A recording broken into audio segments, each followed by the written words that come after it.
বিকেলে স্ন্যাক্সে চায়ের সাথে খাওয়ার জন্য দুইটি পাকোড়া বা কাকলেট তৈরি করে দেখাবো। আসসালামু আলাইকুম everyone, welcome back to my channel. আজকে আপনাদের জন্য দুইটি রেসিপি আমি একসাথে করে দেখাবো। একটা হলো ডিমের কাকলেট বা ডিমের কাবাব, আর একটা হলো কুড়মুড়ে আলুর ভাজা বা আলুর পাকোড়া। তো চলুন, আশা করি আপনাদের ভালো লাগবে, চায়ের সাথে আড্ডা জমে যাবে। এই দুটো পাকোড়া খুবই ঝটপট বানানো যায়, খুব সহজ করে আমি বানিয়ে দেখাবো। আশা করি আপনাদের ভালো লাগবে, ভালো লাগলে চ্যানেলটি সাবস্ক্রাইব করে দেবেন। তো প্রথমে আমি আলুর পাকোড়াটা বানাবো, তার জন্য নিয়ে নিচ্ছি আমি হাফ কাপ এখানে ময়দা নিয়েছি।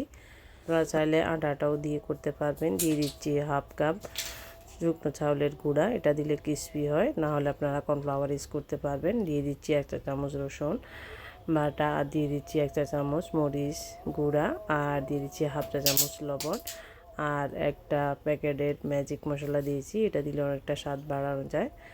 আমি খুব সিম্পলভাবেই দুটো পাকোড়াও রেডি করে দেখাবো। তো দিয়ে দিচ্ছি ধনে পাতা কুচি, আর আমার কাছে কাঁচামরিচ ছিল না, তাই আমি চিলি ফ্লেক্স দিয়েছি। সবগুলো উপকরণ এবার আলুর সাথে আমি পেঁয়াজ সহ মিক্স করে নিয়েছি। এটা স্কিপ হয়েছে, এর জন্য দুঃখিত। আলুগুলো আমি কেটে ধুয়ে পরিষ্কার করে পানি জড়িয়ে নিয়েছিলাম। তারপর শুকনো সে আলুগুলো এখানে মেখে আমি 5 মিনিট রেখেছিলাম। তারপর এরকম লিকুইডের মতো হয়ে আসছে। তো তারপর দিয়ে দিচ্ছি, যেহেতু লবণ দেওয়া থাকে, আপনারা দেখবেন 2-3 মিনিটের মধ্যে এটা এরকম পানি ছেড়ে দেবে। তো এবার আমি একটা প্যানে দিয়ে দিচ্ছি পর্যাপ্ত পরিমাণে তেল দিয়ে আমি পাকোড়াগুলো একটা একটা করে দিয়ে দিচ্ছি, আর মিডিয়াম লো হিটে ভাজতে চলেছি। তো এবার কিছুক্ষণ ভাজার পর আমি এইগুলা উল্টিয়ে পাল্টিয়ে নিচ্ছি। এটাকে ক্রিস্পি করে ভাজার জন্য আপনারা মিডিয়াম টু লো হিট থেকে বেশি বাড়াবেন না, বাড়ালে কালার চলে আসবে আর ভিতরটা মুচমুচে হবে না। তো আমি বেশ কিছুক্ষণ ধরে উল্টিয়ে পাল্টিয়ে ক্রিস্পি করে ভেজে নিচ্ছি, যাতে কুড়মুড়ে শব্দ হয় আর খেতেও মজা লাগে। তো আমার প্রথম বেচটা হয়ে আসছে, এবার আমি দ্বিতীয় বেচটা করে নিচ্ছি। এখানে আমি 2টা আলুকে স্লাইস করে কেটে নিয়েছি মাঝারি সাইজের। তো এবার দ্বিতীয় বেচও আমি দিয়ে দিচ্ছি, আপনার শেপটা যেরকম ইচ্ছে দিতে পারেন। তো এবার আমার পাকোড়াগুলো রেডি। আশা করি বিকেলের নাস্তা আপনাদের ভালো লাগবে। তো চ্যানেলটি সাবস্ক্রাইব করে পাশেই থাকবেন, বেল আইকনটি অন করে রাখবেন নিত্য নতুন রেসিপি পাওয়ার জন্য। এবার বানাবো আমার ডিমের কাকলেট বা ডিমের পাকোড়া, যেটাই বলুন, খুবই মজাদার। সাথে আছে সিদ্ধ ডিমের মেয়োনিজ, এটা রেসিপিও আমি দেওয়া আছে, আপনারা আমার ইউটিউব চ্যানেলে চেক করে আসতে পারেন। তো এই জন্য লাগবে আমাদের গাজর কুচি, এখানে 1/3 কাপের মতো গাজর কুচি নিয়েছি, 3টা কাঁচামরিচ, আর নিয়েছি ধনেপাতা, আর এখানে হাফ কাপ পেঁয়াজ কুচি নিয়েছি, আর নিয়েছি সিদ্ধ 2টি ডিম। আমি এই সিদ্ধ 2টি ডিম দিয়ে পাকোড়া বা কাকলেট বানাবো।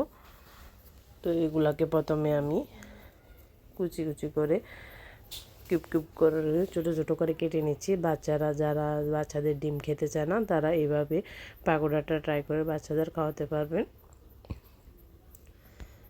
অনেকের বাচ্চা আছে ডিমটা খেতে চায় না, বা সাদা অংশ খেলেও কুসুমটা খেতে চায় না, তাদের জন্য এই পাকোড়াটা পারফেক্ট। তো বাচ্চাদের খাওয়ানো এই স্টাইলে দিলে তারা নিমিষে খেয়ে নেবে।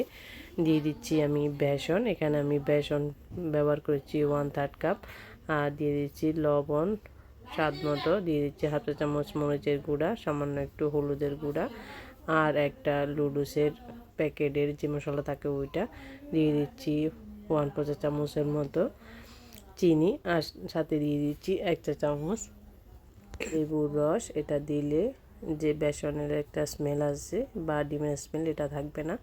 সামান্য একটু পানি দিয়ে আমি উল্টিয়ে পাল্টিয়ে ভালো করে এটাকে আলতো হাতে মেখে নিচ্ছি। ডিমটা কিন্তু গ্রেট করবেন না, গ্রেট করলে এর মজাটা পাবেন না। তো আমি সামান্য পরিমাণ পানির পরিমাণটা বলতেছি না, খুব সামান্য লাগে। তো এটাতে আমি আলতো আলতো করে মেখে কাবাবের মতো বা কাকলেটের মতো একটা শেপ দেওয়ার চেষ্টা করেছি। দেখুন শেপটা হয়ে আসছে। তো এবার আমি এইভাবে করে সবগুলো ফ্রাই করে নেব। তো একটা প্যানে আমি তেল গরম দিয়ে দিয়েছি, মিডিয়াম টু লো হিটে রেখে চুলার ফ্লেমটা এবার কাটলেটগুলো ভাজতে দিয়ে দিয়েছি। তো একে একে আমি সবগুলো ভাজতে দিয়েছি। এবার আমি কিছুক্ষণ পর উল্টিয়ে পাল্টিয়ে দিচ্ছি। তবে একটু সাবধানে থাকবেন, যেহেতু সিদ্ধ ডিম, এটা আবার তেলে ছাড়লে কিন্তু ফুটে উঠে বা হাতে পায়ে লেগে যেতে পারে। তবে ওইটার দিকেও খেয়াল রাখবেন যাতে ডিমটা ফুটে আপনার গায়ে লেগে না যায়। তো এরপর আমি উল্টে পাল্টিয়ে, বেশি সময় লাগে না, খুব জলদি এটা ভাজা হয়ে যায়। দেখুন কালারটা খুব সুন্দর এসেছে আর ডিমের স্লাইসগুলো দেখা যাচ্ছে। তো আমি খুবই কম বেসন ব্যবহার করেছি, তো আপনারা ওইভাবে করলে পারবেন। তো আমি প্রথম বেসটা ভাজা হয়ে আসছে, এবার দ্বিতীয় বেসটা ভাজবো। যে কোনো সস বা মেয়োনিজের সাথে এই স্ন্যাক্সটি বাচ্চাদের দিবেন, তারা নিমিষে হুড়মুড়িয়ে খেয়ে নেবে। তো আমার দ্বিতীয় বেসটা ভাজা হয়ে আসছে। তো আশা করি আপনাদের আমার রেসিপিগুলো ভালো লাগছে। লাগলে বেশি বেশি করে শেয়ার করে দিবেন আর একটা ফলো বাটনে ক্লিক দিয়ে দিবেন। তো আজ এই পর্যন্ত, ভালো থাকুন, সুস্থ থাকুন, দেখা হবে নতুন এপিসোডে। আর একটা পাকোড়া আমি ভেঙে দেখাচ্ছি, খেতে অসাধারণ হয়, খুবই মজাদার। বাসায় ট্রাই করবেন। আল্লাহ হাফেজ।